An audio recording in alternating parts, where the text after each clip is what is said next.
आनंद और अनामिका की शादी को 2 साल हो चुके थे। आनंद और अनामिका चाहते थे कि अब उनके घर में भी एक छोटा सा बच्चा आ जाए। आनंद की माँ यानी कि अनामिका की सास सुमन जी अनामिका को कई बार बच्चा पैदा करने के लिए कह चुकी थी।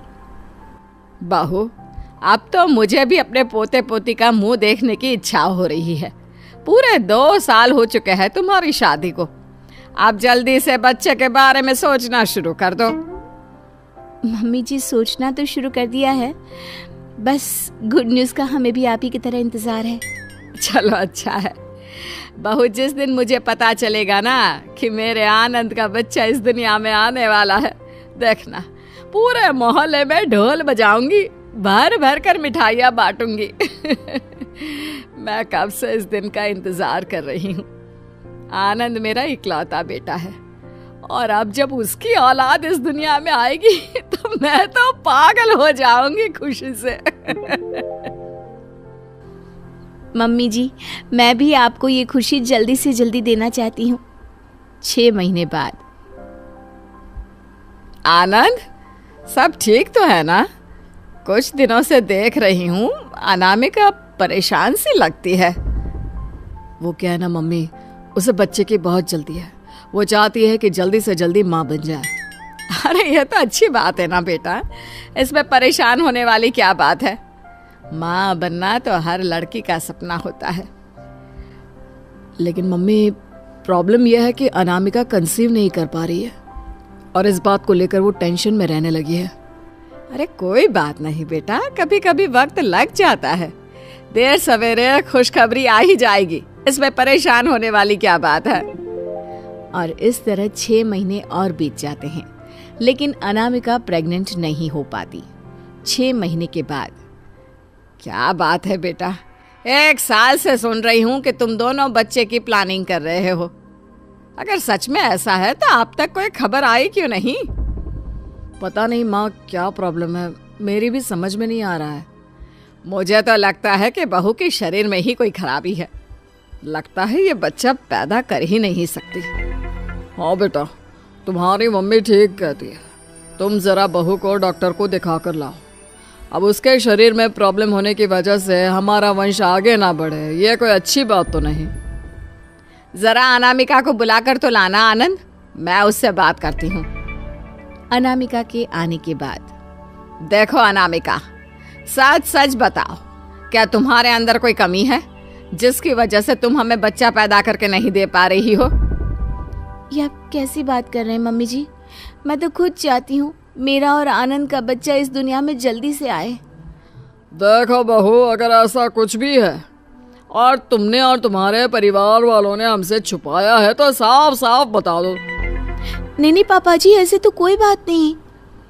अनामिका, मैं भी चाहता हूँ कि मेरा बेटा या बेटी इस दुनिया में आए, लेकिन तुम्हारी वजह से ये सब पॉसिबल नहीं हो पा रहा है। मुझे तो लगता है कि जरूर तुम्हारे अंदर कोई बहुत बड़ी प्रॉब्लम है। ऐसा क्यों कह रहे हैं आप? मैं भी तो माँ बनना चाहती हूँ। अगर कुछ नहीं हो पा रहा तो उसमें मेरे हाथ में कुछ नहीं। एक दिन सुमन से मिलने मिस्टर शर्मा और मिसेस शर्मा उनके घर आते हैं। अरे सुमन जी, मिठाई खाइए। शर्मा भाई साहब, मिठाई किस खुशी में, जरा हमें भी तो पता चले। अब क्या बताऊं बहन जी, बेटे की शादी को 1 साल ही हुआ है, लेकिन उसने हमें बहुत बड़ी खुशखबरी सुना दी। भाई पोता हुआ है हमारे। क्या बात कर रहे हैं मिस्टर शर्मा, ये तो बहुत बड़ी खबर है। एक हमारे घर में देखिए, 3 साल से ज्यादा हो चुके हैं आनंद की शादी को, लेकिन हम तो अपने पोते या पोते की शक्ल देखने को ही तरस गए। अरे बहन जी, क्या बताऊं, आजकल की लड़कियों का कोई भरोसा नहीं। शादी से पहले की लाइफस्टाइल ऐसी होती है कि ये सारी प्रॉब्लम तो आती ही है। वो तो भगवान का शुक्र है कि हमारी बहू में सब कुछ ठीक था। वही तो मैं आनंद से कह रहा था, मुझे भी लगता है कि कमी हमारी बहू अनामिका के अंदर ही है। कुछ तो कमी है जो एक बच्चा भी नहीं पैदा कर पा रही। अब क्या बताऊं बहन जी, मैं तो बहुत परेशान हूँ। ले दे कर एक ही तो बेटा है मेरा। अब अगर उसकी कोई औलाद नहीं होगी तो हमारा तो वंश ही खत्म हो जाएगा ना। अनामिका चाय लेकर आती है। अरे अनामिका, ये हम क्या सुन रहे हैं भाई? 3 साल हो गए, बच्चा नहीं हुआ तुम्हारे? जी आंटी जी, मैं भी इस बात को लेकर काफी परेशान हूँ। मैं भी चाहती हूँ कि जल्दी से जल्दी ऐसा कुछ हो जाए। अब जिसके शरीर में कमी हो उसके चाहने से भी क्या होता है बहन जी। हमने तो इसे अपनी फूटी किस्मत मानकर मन को समझा लिया। मम्मी जी, आप ऐसा क्यों कह रही हैं? सब कुछ ठीक हो जाएगा। सही तो कह रही है तुम्हारी सास। क्या करे बेचारी, कब से सपने सजाए बैठी थी, आनंद का बच्चा आएगा, उसे गोद में खिलाएगी। लेकिन तुम्हारे रहते तो लगता नहीं बहू कि हमारा ये सपना कभी पूरा होगा। आनंद के कमरे में। आनंद, आज मम्मी जी पापा जी ने शर्मा अंकल आंटी के सामने भी मुझे बच्चा पैदा नहीं करने के लिए काफी कुछ सुना दिया। आप प्लीज उन्हें समझाइए ना, ये हमारा फैमिली मैटर है। अरे अब ये फैमिली मैटर कहाँ बचा है अनामिका? अब तो ये बात सारी दुनिया को पता चल गई है कि तुम बच्चा पैदा नहीं कर सकती, बांझ हो तुम। ये आप किस तरह की बात कर रहे हैं? मुझे आपसे ऐसी उम्मीद नहीं थी। उम्मीद वाली क्या बात है? सारी दुनिया को जवाब देते देते थक गया हूं मैं। हर रोज माँ इसी बात को लेकर परेशान रहती है। मुझे तो डर है कि कहीं उनकी तबीयत ना बिगड़ जाए। लेकिन आनंद, हम कर ही क्या सकते हैं? सही कहती हो तुम, कर तो कुछ नहीं सकते। बस मेरे माँ बाप की तो जिंदगी खराब हो गई। बेचारे अपनी बची हुई जिंदगी पोते पोती का मुंह देखकर अच्छी तरह गुजार देते लेकिन अब उसके लिए भी तरसते रहेंगे। और ये सब तुम्हारी वजह से हुआ है अनामिका। कुछ महीनों के बाद। ये क्या बहू, पनीर की सब्जी किस खुशी में बनाई है? मम्मी जी, बहुत दिन हो गए थे ना, खाने का मन कर रहा था, इसलिए मैंने सोचा आज पनीर बना लेते हैं। अरे खाने का मन तो ऐसे हो रहा था तुम्हारा जैसे प्रेग्नेंट लेडीज का होता है। बच्चा पैदा नहीं कर सकती और पनीर खाने का मन कर रहा था। मम्मी जी, आप ऐसे क्यों कह रहे हैं? क्या नॉर्मल कंडीशन में मेरा कुछ खाने का मन नहीं कर सकता? ठीक ही तो कह रही है मम्मी। देखो अनामिका, तुम्हारी इस कमी की वजह से हमारे फैमिली को बहुत कुछ झेलना पड़ रहा है। ठीक है, आप लोग ये सब्जी खाइए, मैं नहीं खाती। हाँ ठीक है, हमें भी कोई फर्क नहीं पड़ता। वैसे भी किसी काम की तो हो नहीं तुम, बैठे बैठे पनीर की सब्जी खा लो बस। अनामिका रोते हुए वहां से चली जाती है। अगले दिन अनामिका बिना किसी को बताए हॉस्पिटल जाती है। अनामिका जी, आपका पूरा चेकअप कर लिया है मैंने अच्छी तरह से। परेशान होने की कोई ज़रूरत नहीं है, आप पूरी तरह से फिट हैं, आप जब चाहे माँ बन सकती हैं।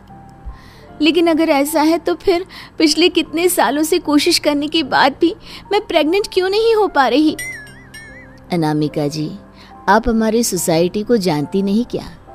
देखिए, वैसे तो मुझे आपको ये बात बतानी नहीं चाहिए थी, लेकिन दरअसल बात यह है कि प्रॉब्लम आप में नहीं, आपके हस्बैंड मिस्टर आनंद में है। ये आप क्या कह रहे हैं डॉक्टर? लेकिन आपको कैसे पता? मिस्टर आनंद हमारे ही हॉस्पिटल में आए थे, इनफैक्ट मेरे ही पास आए थे कुछ साल पहले अपना चेकअप करवाने के लिए, और उनकी रिपोर्ट में साफ साफ लिखा हुआ था कि वो फादर बनने के कैपेबल नहीं हैं। हाँ, लेकिन आनंद ने मुझे कभी इस बारे में बताया क्यों नहीं? आनंद और उसकी फैमिली तो हमेशा मुझे इस बात को लेकर ताना मारती रहती है। डोंट वरी, मैं आपको आनंद की रिपोर्ट देती हूँ, आप उनकी फैमिली को जाकर वो रिपोर्ट दिखा सकती है, और वो लोग आपको इस बात के लिए बिल्कुल परेशान नहीं कर सकते। ठीक है डॉक्टर, आप मुझे रिपोर्ट दे दीजिए, आगे क्या करना है ये मैं खुद देख लूंगी। अनामिका आनंद की रिपोर्ट देखकर हैरान रह जाती है। वो आनंद की रिपोर्ट लेकर घर आ जाती है और चुपचाप अलमारी में रख देती है। घर आने के बाद घूम फिर कर लौट आई हमारी महारानी। तुम्हारी सास के पैरों में कब से दर्द हो रहा है, कहाँ गई थी तुम? पापा जी, वो मेरी तबीयत ठीक नहीं थी इसलिए हॉस्पिटल चली गई थी। तबीयत ठीक नहीं थी? अरे तेरी तबीयत तो ऊपर वाले ने परमानेंट खराब करके भेजी है। इतनी बड़ी कमी के साथ जो पैदा किया है तुझे, अब और क्या हो गया तेरी तबीयत को? मम्मी जी, वो ऐसे ही हल्का सा बुखार था इसलिए दवा लेने चली गई थी। हल्का सा बुखार था, तो हम क्या करें? अब जाओ जल्दी से जाकर अपनी सास के लिए काढ़ा बना दो। पैर में दर्द से परेशान हो रही है वो कब से। अरे रहने दो जी, इसके हाथ का काढ़ा पीकर भगवान ना करे मुझे भी कल को कुछ हो गया तो। ऐसी बाज औरत के हाथ का तो खाना खाने में भी डर लगता है मुझे। मम्मी जी, मेरे अंदर कोई कमी नहीं है और अब इस बात के बारे में मुझे पता चल गया है। लेकिन अगर मैंने आपको बता दिया कि कमी आपके बेटे आनंद के अंदर है तो आपका दिल टूट जाएगा। कोई बात नहीं, अगर आपको लगता है कि प्रॉब्लम मुझ में है तो ऐसे ही सही। अगले दिन, जानती हो, मेरे ऑफिस में एक दोस्त है, उसकी बेटी हुई है, दूसरा बच्चा है उसका। शादी के 5 साल के अंदर 2 और एक हमें देखो। आनंद, फिर वही बात, आप मुझे क्यों इस बात के लिए बार बार ताने मारते रहते हैं? अरे तो और क्या करूं? खाना बनाने के लिए तो घर में नौकरानी भी रख सकता था, बच्चे पैदा करने के लिए तो तुमसे ही कहूंगा ना, बीवी हो तुम मेरी। लेकिन अफसोस किसी काम की नहीं। आई एम सॉरी आनंद, मैं आपको अपनी लाइफ में इतनी छोटी सी खुशी भी नहीं दे पाई। छोटी सी खुशी? ये मेरी पूरी जिंदगी का सवाल है। समझ में नहीं आता कि क्या करूं तुम्हारा। अच्छा ठीक है, आप अपना मूड खराब मत करिए, मैं आपके लिए आपकी फेवरेट कॉफ़ी बनाकर लाती हूँ। अनामिका के जाने के बाद आनंद अलमारी में कुछ ढूंढ रहा था। कल ही तो रखी थी मेरी फाइल यहाँ पर, कहाँ चले गए? अरे ये क्या, ये तो मेरी रिपोर्ट है।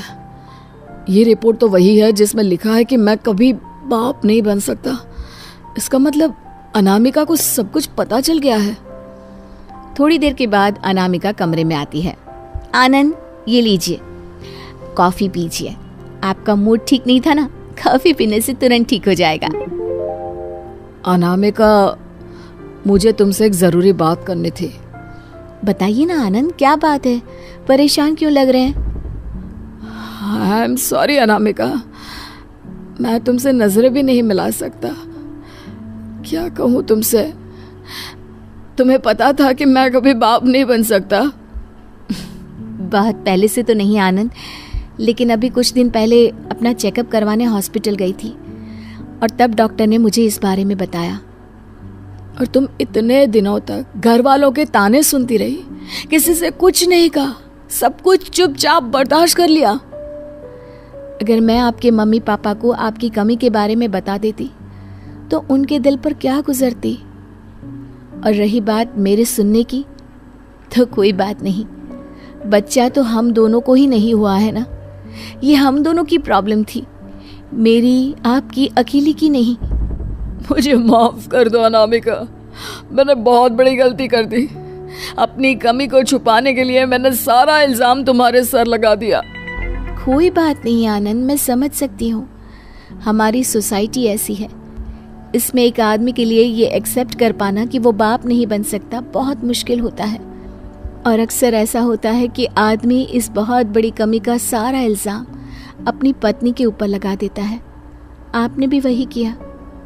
अनामिका, मैं बहुत शर्मिंदा हूँ। मैं तुम्हें बता नहीं सकता कि इस वक्त मुझे कैसा फील हो रहा है। मैं तुमसे कभी जिंदगी में नजरें नहीं मिला सकता। अरे, आपको ऐसा कुछ फील करने की ज़रूरत नहीं है आनंद। अगर आप बुरा न माने तो बस मेरी एक बात मानेंगे? बताओ अनामिका, तुम क्या चाहती हो?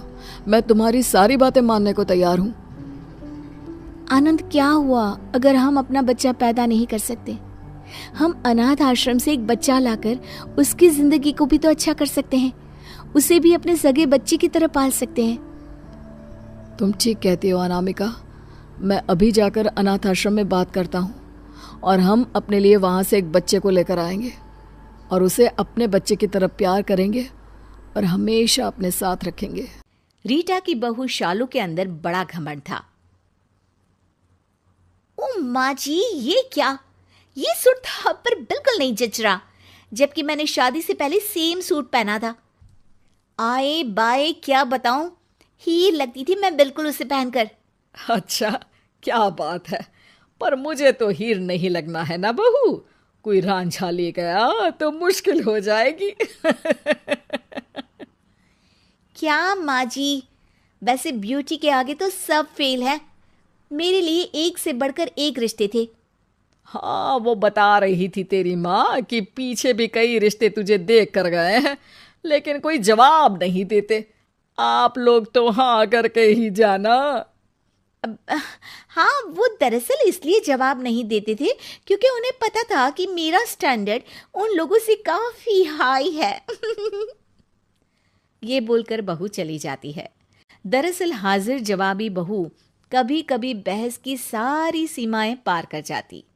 एक दिन, यार जल्दी से तैयार हो जाओ, 7 बजे एक पार्टी में जाना है। 7 बजे ना, अभी तो सिर्फ सुबह के 11 बजे हैं। हाँ, पर तुम्हें तैयार होने में वक्त लगता है ना। हाँ, तो लेती हूं मैं वक्त। एक्सक्यूज मी, वो मैं नहीं, आपकी मम्मी लेती है वक्त तैयार होने में। और तैयार होकर आती भी है तो क्या लगती है जैसे नहाना ही भूल गई हो। अरे शालू, छोड़ो ना मम्मी की बात, उनको भी मैंने बोला है तैयार होने के लिए, तुम अपना देख लो। हाँ, 7 बजे जाना है। मैं 6:45 बजे तैयार होना शुरू करूंगी और मैं इतनी सुंदर हूं कि मुंह ना भी धो तो लगता है जैसे पार्लर से होकर आई हूं। पति मुंह बनाकर वहां से चला जाता है। शालू शाम को अपनी सास और पति के साथ पार्टी में जाती है, जहां उसके रिश्तेदार शालू की सास से कहते हैं, अरे रीटा चाची, कितनी सुंदर लग रही हो। इस छोटे से फंक्शन के लिए पार्लर गई थी क्या? अरे कहाँ, 15 मिनट पहले बस साड़ी पहनी और क्या। अरे खुद इतनी चमकती हो, बहू को देखो, लग रहा है बिल्ली मुंह चाट कर आ गई हो। बेटा, क्या हालत बना रखी है, बाल तो झाड़ लेती। सबकी बात सुनकर मानो शालू का माथा 7वें पारे में चला जाता है। वो कोने में जाकर अपनी माँ को फोन करती है। अरे माँ, कहाँ शादी करा दी? माँ, जो उससे भी 4 हाथ आगे थी। देख बेटा, मेरे जैसे शक्ल सूरत जरा से भी होती ना तेरी, तो शायद अच्छा रिश्ता मिल भी जाता। जो तेरी हरकत और बोली है ना, ये घर मिल गया, शुक्र कर। शालू माँ की बात सुनकर और भी गुस्से में हो जाती है और बिना किसी को बताए पार्टी से घर चली जाती है। रास्ते में पैदल चलते हुए उसके पास एक भिखारन आती है। बेटी, भगवान के नाम पर कुछ दे दे। गुस्से से भरी शालू अपना सारा पारा भिखारन पर ही उतार देती है। अरे शक्ल देखी है, भिखारन कहीं की, ना बोलने की तमीज है ना दिखने की, और आई है मुझसे पैसे मांगने। चल हट। भिखारन शालू की शक्ल ही देखती रह जाती है कि इस औरत को हुआ क्या है, लेकिन फिर शालू गुस्से से उसे और कड़वी बातें सुनाती है, जिसे सुन अब भिखारन को भी गुस्सा आ जाता है। अरे मैं कुछ बोल नहीं रही हूँ, तो इसका मतलब यह नहीं है कि मैं पागल हूँ। अरे पैसे नहीं देने तो मत दो, लेकिन जो बकवास किया है ना उसके लिए माफी मांगो। मैं और माफी? ओह माय माय, शक्ल देखिए अपनी। तूने एक सच्ची औरत का दिल दुखाया है। जा, मैं तुझे श्राप देती हूँ कि तू अब से भिखारी की तरह बोलेगी, उसी की तरह कपड़े पहनेगी और वैसी ही दिखेगी भी। जो अभी मुझसे मांगने के लिए मेरे पैरों पर गिर रही थी, वो मुझे कुछ दे रही है, वो भी श्राप। शालू उस पर हंसकर घर आ जाती है और सो जाती है। लेकिन अगली सुबह ही शालू सर पर खुजली करते करते कहती है, सासू माँ, घर में जो रोटी रखी है ना मैं खा लूं? भगवान के नाम पर खाना ही दो ना, बहुत भूख लगी है। सास बहू को देखकर हैरान रह जाती है। उजड़े बाल, फटी साड़ी और भिखारियों वाली बोली। अरे बहू, ये क्या बोल रही है? तू कब से रोटी खाने लगी, वो भी मुझसे पूछकर? अरे तू तो पिज्जा खाती है ना। अरे माँ जी, कैसी बात कर रही है? पिज्जा क्या होता है? माँ जी, भगवान के नाम पर एक रोटी दे दो माँ जी। सास सोच में पड़ जाती है कि आखिर ये ऐसा नाटक क्यों कर रही है। अब हाँ हाँ, जा लेकर खा ले। बहू वहां से चली जाती है।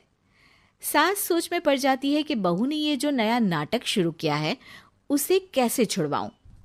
उसे आइडिया आता है। वो बहू के मम्मी पापा को फोन करके बुलाती है।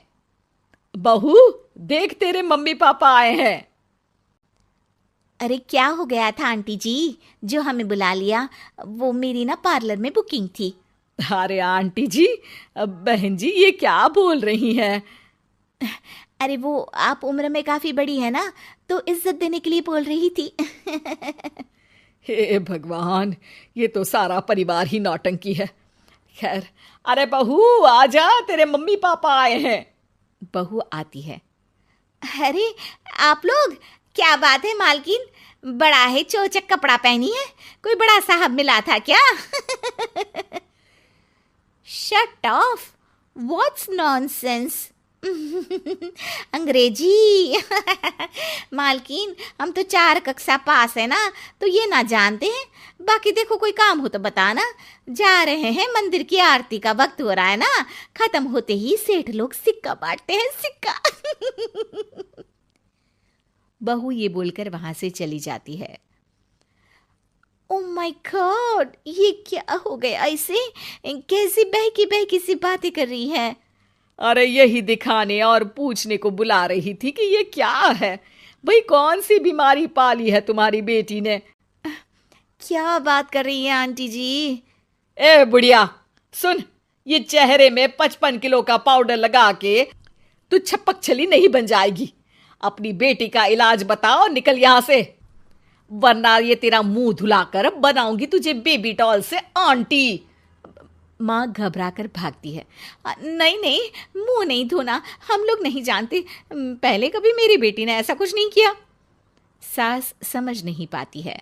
वो बहू के पास किचन में जाती है तो वहां वो कचरे के डस्टबिन से सेब का टुकड़ा निकालकर खा रही होती है। सास को दया आ जाती है। वो बहू के पास जाकर उसका हाथ पकड़कर सारी बात पूछती है, जिससे उसे पता चल जाता है कि उसे क्या हुआ है। वो बहू को लेकर उसी भिखारन के पास वापस जाती है। अरे देख, तूने जो श्राप मेरी बहू को दिया है ना, उसे वापस ले ले। बहू भी रोने लगती है। हाँ, मुझे माफ कर दो। 2 झूठे दिखावे और शान के लिए मैंने ये सब किया। मैं माफी मांगती हूँ, भगवान के नाम पर मुझे माफ कर दो। वैसे तो मुझे भी नहीं पता कि मेरे श्राप में इतनी हिम्मत कहाँ से आई, लेकिन तुझे अपनी गलती का एहसास है तो मैं तुझे माफ करती हूँ। अब बहू पहले जैसी हो जाती है, लेकिन घमंड और दिल दुखाने वाले बोल बोलना छोड़ देती है। रविश एक अमीर बिजनेसमैन है, जिसकी इकलौती लड़की नेहा अपनी ग्रेजुएशन की पढ़ाई पूरी करके हॉस्टल से अपने घर आ रही होती है। नेहा एक नॉटी टाइप की लड़की होती है, सबको खुश रखती और खुद भी खुश रहा करती। तभी रविश नेहा को कॉल करता है। Hello my doll, where are you? Hey dad, मैं एयरपोर्ट के बाहर हूँ, आप कब तक आएंगे? मुझे एक मीटिंग में जाना है, इसलिए मैंने अपना ड्राइवर को भेजा है, वो तुम्हें लेने आ ही रहा होगा। Okay dad. थोड़ी ही देर में वहाँ रोहन कार लेकर आ जाता है और नेहा कार के पास आ जाती है। नेहा जैसे ही रोहन को देखती है, उसको रोहन पसंद आ जाता है। हाय, क्या तुम्हें मेरे डैड ने यहाँ भेजा है? जी हाँ। तुम ड्राइवर तो नहीं लगते। मैडम, एक गरीब कुछ भी लग सकता है। तुम ऐसा क्यों बोल रहे हो? ड्राइवर की नौकरी के बजाय कुछ और काम कर लो। मैडम, ज्ञान सब देते हैं पर काम कोई नहीं देता। खैर आप ये सब जाने दो, घर चलिए। रोहन नेहा को घर ले आता है। कार से उतरते वक्त रोहन नेहा का बैग लेकर अंदर जाने लगता है, लेकिन नेहा स्माइल करते हुए रोहन के हाथों से बैग ले लेती है और घर के अंदर चली जाती है। अब रोहन को भी नेहा अच्छी लगने लगी थी। अगले दिन रोहन घर के बाहर कार को साफ कर रहा होता है। तभी वहाँ रविश और नेहा आ जाते हैं। रोहन, ये सब क्या है? कार को ठीक से साफ करो, देखो कितनी गंदी है, नालायक। डैड, आपको इस तरह रोहन को नहीं डांटना चाहिए, उसको कितना बुरा लग रहा होगा। बेटा, ये गरीब लोग हैं, इन्हें सर पर नहीं चढ़ाना चाहिए, तुम इससे दूर ही रहना। चलो मुझे काम है, मैं जा रहा हूँ। इतना कहकर रविश वहाँ से चला जाता है। तभी नेहा रोहन के पास जाती है, जहाँ रोहन कार को साफ कर रहा होता है। सॉरी, वो डैड ने तुम्हें कुछ ज्यादा ही कह दिया। वो दिल के बुरे नहीं है, बस कभी कभी लोगों को समझने में गलती कर देते हैं। अरे नहीं नहीं, मुझे क्यों बुरा लगेगा? वो तो मालिक हैं, कुछ भी कह सकते हैं। वैसे भी गरीब की इज्जत कहाँ होती है। अच्छा अब तुम एक काम करो, क्या तुम मेरे दोस्त बनोगे? नो अमीर नो गरीब, सिर्फ दोस्त। आप मुझसे दोस्ती करोगी? आपके डैड को अच्छा नहीं लगेगा ये सब। उनको बताएगा कौन? अच्छा चलो, अब हम दोस्त हैं तो एक दोस्त दूसरे की हेल्प करते हैं। मैं भी कार को साफ करने में तुम्हारी हेल्प करूंगी। नेहा भी अब कार को साफ करने लग जाती है। ये देख रोहन के फेस पर एक स्माइल आ जाती है। अब रोहन भी नेहा की तरफ खिंचा जा रहा था। दोनों में काफी अच्छी दोस्ती हो जाती है। दोनों काफी समय साथ बिताने लगे। ऐसे ही एक दिन रोहन रोता हुआ रविश के पास आता है। मालिक, मेरे पिताजी बहुत बीमार हैं। कुछ मदद हो जाए तो मैं उनको किसी हॉस्पिटल में ले जाऊं। मैं कुछ मदद नहीं कर सकता, जाओ किसी और से मदद मांगो। ऐसा मत बोलिए मालिक, आपके सिवा मेरा कौन है? मेरे पिताजी मर रहे हैं, मदद करिए। ये सब बातें दूर खड़ी नेहा सुन रही होती है और वो अपने डैड के पास आकर कहती है, डैड हमें रोहन की मदद करनी चाहिए, वो हमारे यहाँ काम करता है। अगर आप मदद नहीं करोगी तो कौन करेगा?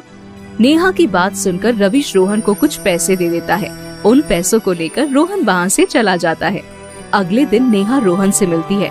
हाय रोहन, अब तुम्हारे पिताजी ठीक हैं? हाँ, वो अब ठीक है, थैंक यू। तुम्हारी वजह से वो आज जिंदा हैं। कोई नहीं, एक दोस्त दूसरे दोस्त के काम आता है। और वैसे भी ये तुम्हारा हक था जो मैंने तुम्हें दिलवाया, बस। अच्छा नेहा, मैं तुमसे कुछ कहना चाहता हूँ, अगर तुम्हें बुरा ना लगे तो। हाँ कहो ना। मैं तुमसे प्यार करने लगा हूँ। तुम मुझे बहुत अच्छी लगती हो।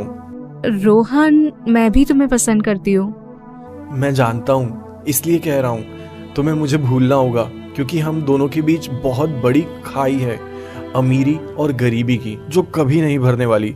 और तुम्हारे डैड भी मुझे कभी एक्सेप्ट नहीं करेंगे। ऐसा कुछ नहीं है, मेरे डैड के लिए मैं इम्पोर्टेंट हूँ, पैसे नहीं। वो तुम्हें जरूर एक्सेप्ट करेंगे। दोनों को बात करते हुए रविश देख लेता है और ये सब सुनकर वो रोहन को थप्पड़ मारता है और नेहा का हाथ पकड़कर उसको घर ले जाता है। डैड मेरी बात तो सुनिए, रोहन एक अच्छा लड़का है। मैं तुम्हारी कुछ नहीं सुनने वाला। मैंने कहा था तुम्हें इन गरीबों से दूर रहो, लेकिन तुमने नहीं सुनी। अब मुझे कुछ करना होगा। डैड हम दोनों एक दूसरे से प्यार करते हैं, आप हम दोनों को दूर नहीं कर सकते। रविश नेहा को रूम में बंद करके चला जाता है। वहीं रोहन रूम के पीछे से अंदर आ जाता है और नेहा रोहन से कहती है, रोहन हमें यहाँ से जाना होगा, डैड मेरी बात नहीं सुन रहे हैं, चलो भाग चलते हैं। नहीं, तुम मुझे भूल जाओ, क्योंकि मैं तुम्हें भी अपने साथ गरीबी में नहीं रख सकता। रोहन मैं यहाँ से अपनी सारी गोल्ड ज्वेलरी लेकर चलूंगी, हम अच्छे से रह पाएंगे। ठीक, तो आज रात 10 बजे मैं बाइक लेकर मेन गेट पर खड़ा रहूंगा, तुम अपना सामान लेकर आ जाना। रोहन नेहा को कहकर चला जाता है। रात हो जाती है। नेहा अपनी सभी गोल्ड ज्वेलरी बैग में रखकर भाग जाती है। रोहन नेहा को लेकर एक पुराने से घर में रुकता है। हम वहाँ से भाग गए, अब हमें कोई अलग नहीं कर सकता रोहन। हाँ, अच्छा ये लो पानी पी लो। नेहा जैसे ही पानी पीती है उसको नशा सा होने लगता है। रोहन मेरा सर घूम रहा है, पानी में क्या था? रोहन जोरों से हंसता हुआ। तेरे बाप ने मुझे कितना जलील किया है, आज मैं उसका बदला ले रहा हूँ। ये सब तुम क्या कह रहे हो? तुम तो मुझसे प्यार करते हो ना? काहे का प्यार? मैं तो बस तेरे बाप की दौलत से प्यार करता हूँ, जो अब तू मेरे पास लेके आई है। तो मुझे तेरी जरूरत नहीं है। नेहा नशे की हालत में ही रोने लग जाती है और रोहन गोल्ड ज्वेलरी से भरा बैग लेकर नेहा को अकेला छोड़कर चला जाता है। रोहन ऐसा मत करो। रोहन के जाने के बाद वहाँ रविश आ जाता है। वो अपनी बेटी को गले से लगा लेता है। डैड आपने सही कहा था, रोहन बस मेरे पैसों के पीछे था। I am sorry dad. कोई नहीं बेटा, मुझे तुम मिल गई और कुछ नहीं चाहिए अब। रविश नेहा को घर ले आता है और नेहा को अपनी गलती का पछतावा होता है। कस्बे के बीचों बीच से एक नदी बहती थी, जिसके किनारे पर एक मंदिर था। निशिकांत वहाँ रोज जाता और मंदिर के दर्शन के पहले नदी में स्नान करता। स्नान के बाद ही वो नदी में फूल, नारियल, अगरबत्ती और प्रसाद चढ़ा दिया करता। शाम को जब निशिकांत घर लौटा तो माँ को उदास पाया। क्या हुआ माँ, किसी से लड़ाई हो गई क्या? तेरे बाबूजी की याद आ गई। वो भी तेरे जैसे भक्ति भाव में लगे रहते थे। माँ, क्या मैं भी थोड़ा बहुत बाबूजी जैसा हूँ? थोड़ा बहुत नहीं, बहुत ज्यादा उनके जैसा है। बस एक फर्क है, वो कभी अकेले मंदिर नहीं जाते थे, हमेशा मुझे साथ लेकर जाते थे। पर तू अकेला मुंह उठाकर चल देता है। कल से आपको भी ले चलूंगा माँ, श्रवण कुमार बनके अपने कंधे पर बिठाकर मंदिर ले जाऊंगा। अरे निशी मेरे लाल, कंधे पर ही बिठाना है तो मोटरसाइकिल की किश्त ना भरता। ठीक है माँ, कल सुबह तैयार रहना। अगली सुबह निशिकांत अपनी माँ को मंदिर ले जाता है, लेकिन उसके पहले मंदिर के सामने की नदी में स्नान करने के लिए रुकता है। माँ, ये नदी बहुत पवित्र है, इसमें नहाने से सारे दोष खत्म होते हैं, सारे पाप कट जाते हैं, मन एकदम शुद्ध हो जाता है। पता है बेटा, मेरे बाल धूप में नहीं पके हैं। बचपन में मैं ही तुझे यहाँ उंगली पकड़कर लेकर आती थी। अच्छा मेरी माँ, मैं भूल गया था। रुको, मैं नदी में चढ़ावा चढ़ाकर आया। अरे चढ़ावा मंदिर में चढ़ा देना, नदी में क्यों? नदी भी तो माता का स्वरूप है ना माँ। पर बेटा नदी गंदी हो जाएगी। माँ, बहुत बड़ी नदी है, इतने से चढ़ावे से गंदी नहीं होगी। और जो नदी सबको पवित्र करे, वो गंदी कैसे हो सकती है? पर बेटा। माँ, बच्चा अगर बचपन में अपनी माँ की गोद में सूसू या उल्टी कर दे तो क्या माँ अपवित्र हो जाती है? माँ के पास निशिकांत की इस बात का कोई तर्क नहीं था। नदी में चढ़ावा बहाने के बाद निशिकांत मंदिर में जाकर पूजा करता है। माँ भी हाथ जोड़कर भगवान के सामने खड़ी है, पर उसके मन में यही चल रहा है कि कैसे निशिकांत को समझाए कि नदी गंदी हो रही है उसकी अंध भक्ति के कारण। घर लौटते वक्त माँ निशी से कहती है, मैं कल से तेरे साथ नहीं जाऊंगी। क्यों, क्या हुआ? भगवान ने दर्शन दे दिए क्या एक ही दिन में? नहीं बेटा, पर जैसे नदी तेरी माँ है, वो मेरी भी माँ है।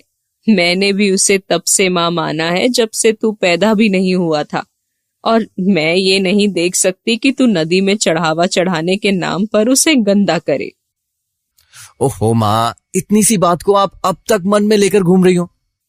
बड़ी बात है बेटा, तुझ जैसे कितने ही लोग इतनी सी बात बोलकर ये करते होंगे, और इतनी सी बात बनके बड़ी बात बन जाती होगी। बूंद बूंद से ही घड़ा भरता है बेटा। माँ, आप भी तो दिया जलाकर छोड़ती थी ना नदी में जब मैं बच्चा था, आप ही से सीखा है। पर बेटा समय के साथ मुझे अपनी गलती का एहसास भी तो हुआ है। तू भी मेरे अनुभव से सीख ले, खुद वो गलती मत दोहरा। निशिकांत माँ की बात अनसुनी करके काम में लग जाता है। पूरा दिन माँ और निशिकांत इस डर से बात नहीं करते कि कहीं बहस आगे ना बढ़ जाए। अगले दिन माँ चुपचाप निशिकांत की गाड़ी में बैठ जाती है। जैसे ही निशिकांत नदी में नहाने जाता है, माँ नदी के किनारे पड़ी पुरानी माला, प्लास्टिक, फूल, प्रसाद, चढ़ावा अपने ऊपर डाल लेती है। माँ की हरकत देखने वाले उन्हें पागल समझकर इस माँ की हरकतों का मजा लेने लगते हैं। तभी निशिकांत वहां आता है। माँ, ये क्या हाल बना रखा है? माँ की यही किस्मत होती है बेटा। माँ, ये कचरा हटाओ, मैं नहा कर आया हूँ, आपको छू नहीं सकता, फिर से स्नान करना पड़ेगा। माँ थोड़ा और कचरा अपने ऊपर डाल लेती है। तब तक मंदिर से पंडित जी भी वहां आ जाते हैं, और उनके पीछे कुछ और लोग भी। माँ, क्यों शर्मिंदा कर रही हो? बेटा तूने ही तो ये कचरा मुझ पर डाला है। मैंने कब किया? इतने सालों से तो डालता आ रहा है। माँ, सब देख रहे हैं, थोड़ा इज्जत का ख्याल तो रखो।